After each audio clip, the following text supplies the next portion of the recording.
अलिप्ततावादी चळवळीच्या बाबतीमध्ये चर्चा करणार आहोत।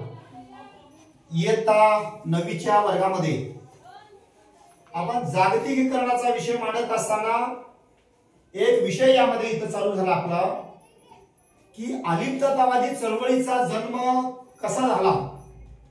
दुसरं जागतिक महायुद्ध झाल्यानंतर प्रत्येक गटाचं असं म्हणणं होतं की या पृथ्वी तलावर अमेरिका नावाचा एक देश आहे आणि साम्यवादी रशिया नावाचा एक देश आहे।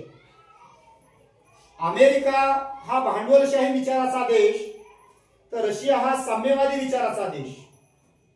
रशियाने काय सांगितलं, जे काही गरीब राष्ट्र आहेत त्या गरीब राष्ट्रांना त्यांनी सांगितलं की जे गरीब राष्ट्र मला माझा विचार तुम्ही स्वीकाराल, साम्यवादी विचार जर तुम्ही स्वीकारत असाल तर मी तुम्हाला मोठ्या प्रमाणात मदत करतो, माझ्या साम्यवादी गटात या। तर अमेरिकेचं असं म्हणणं होतं की ज्या ज्या राष्ट्रांनी भांडवलचा विचार स्वीकारला त्या राष्ट्राला मी मागे तुम्हाला मी रक्कम देईन, तुमचं संरक्षण करेन, येवणा तुमच्या देशामध्ये ज्या काही अडचणी आहेत, शैक्षणिक अडचणी असतील, आरोग्याच्या अडचणी असतील, उद्योग आणि व्यापाराच्या असतील, मी तुम्हाला सहकार्य करतो। पण इथं प्रश्न निर्माण एक झाला की जगाच्या पाठीवर असे काही राष्ट्र होते की ज्या राष्ट्राला भांडवलशाही गटामध्ये जायचं नव्हतं आणि साम्यवादी विचाराच्या राष्ट्रामध्ये जायचं नव्हतं, त्याला म्हणतो आपण अलिप्ततावादी विचाराचा एक गट।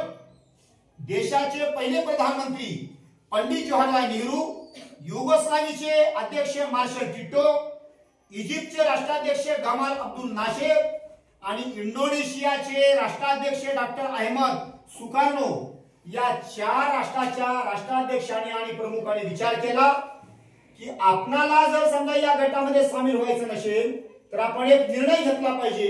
आणि तो निर्णय असा होता की आपण एका अलिप्ततावादी चळवळीला जन्म दिला पाहिजे। आणि अलिप्ततावादी चळवळीचा जो मुख्य उद्देश होता तो शाश्वत विचार कोणता, जागतिक शांतता प्रस्थापित करणं, मानवतावाद निर्माण करणं आणि जगामध्ये समानता प्रस्थापित करणं, यासाठी अलिप्ततावादी चळवळीचा जन्म झाला। म्हणून मी तुम्हाला म्हणालो की अलिप्ततावादी चळवळीच्या बाबतीमध्ये तुम्हाला काही कळलं का? अलिप्ततावाद याचा अर्थच असा होतो की ना मला भांडवलशाही गटामध्ये जायचं नाही, ना मला साम्यवादी गटामध्ये जायचं नाही, आम्हाला रशियाच्या बाजूने जायचं नाही, ना आम्हाला अमेरिकेच्या बाजूने जायचं नाही। ज्या राष्ट्राला भांडवलशाही विचार नको आहे, ज्या राष्ट्राला साम्यवादी विचार नको आहे, असे सर्व राष्ट्र एका ठिकाणी आले आणि त्याने एक निर्णय घेतला की आपण फक्त आणि फक्त एका गटामध्ये सामील होऊ। त्याला म्हणतो आपण अलिप्ततावादी चळवळ।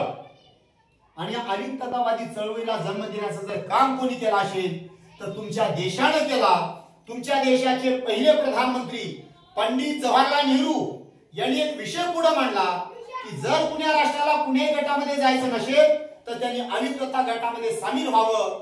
अलिप्ततावादी गट याचा अर्थ असा होतो की आम्हाला कुण्याही गटात जायचं नाही, आम्ही स्वतंत्र राहू। त्याला म्हणतो आपण पंडित जवाहरलाल नेहरू। आणि पंडित जवाहरलाल नेहरूच्या बरोबर जे काही राष्ट्र होते 4, ज्यामध्ये मार्शल टिटो आहेत, गमाल अब्दुल नासेर आहेत आणि डॉक्टर अहमद सुकार्नो आहेत, या 4 राष्ट्राच्या प्रमुखांनी निर्णय घेतला की ज्या राष्ट्राला कुण्याच गटात जर जायचं नसेल तर तुम्ही आमच्या सोबत राहा, आपण अलिप्त राहू। मग अलिप्त राहण्याचा उद्देश एवढा होता की अमेरिका सारखी एक भांडवलशाही सत्ता ती कुणालाही जमू देणार नाही भविष्यात। साम्यवादी विचाराचा एक गट ज्याला रशिया म्हणतो तीही कुणाला जमू देणार नाही। या दोन्ही जर गटात जायचं नसेल तर आपण एक करू। आपला देश विकास पावलेला नाही, आपल्या देशाची सामाजिक, शैक्षणिक, आर्थिक, उद्योग, व्यापार आणि कृषी क्षेत्रात आपला देश मागे आहे। म्हणून हे जर राष्ट्र उद्या भविष्यात आपल्या गटामध्ये जर सामील करून घेतले तर आपल्याला खूप मोठा धोका पत्करावा लागेल। म्हणून जाणीवपूर्वक अलिप्ततावादी चळवळीला जन्म दिला। आणि अलिप्ततावादी चळवळीचे जे शाश्वत मूल्य आहेत, शाश्वत मूल्य जगाचे हे 3 आहेत। जागतिक शांतता प्रस्थापित करण्यासाठी अलिप्ततावादी चळवळीने सुरुवात केली। अलिप्ततावादी चळवळीला या जगामध्ये एक मानवतावाद प्रस्थापित करायचा होता आणि अलिप्ततावादी चळवळीला या जगामध्ये समानता आणायची होती। एवढ्यासाठी आमच्या देशात आणि या पृथ्वी तलावर अलिप्ततावादी चळवळीने जन्म घेतला आणि अलिप्ततावादी चळवळ आजही आहे. म्हणून भारत आजही सांगतो ठामपणानं की अलिप्ततावादी चळवळ आम्ही स्थापन केल्या कारणानं, अलिप्ततावादी गट आम्ही स्थापन केल्यामुळं त्याचा परिणाम असा झाला की पृथ्वी तलावर असणारे छोटे छोटे जे राष्ट्र आहेत या राष्ट्राच्या विकासाला चालना मिळाली.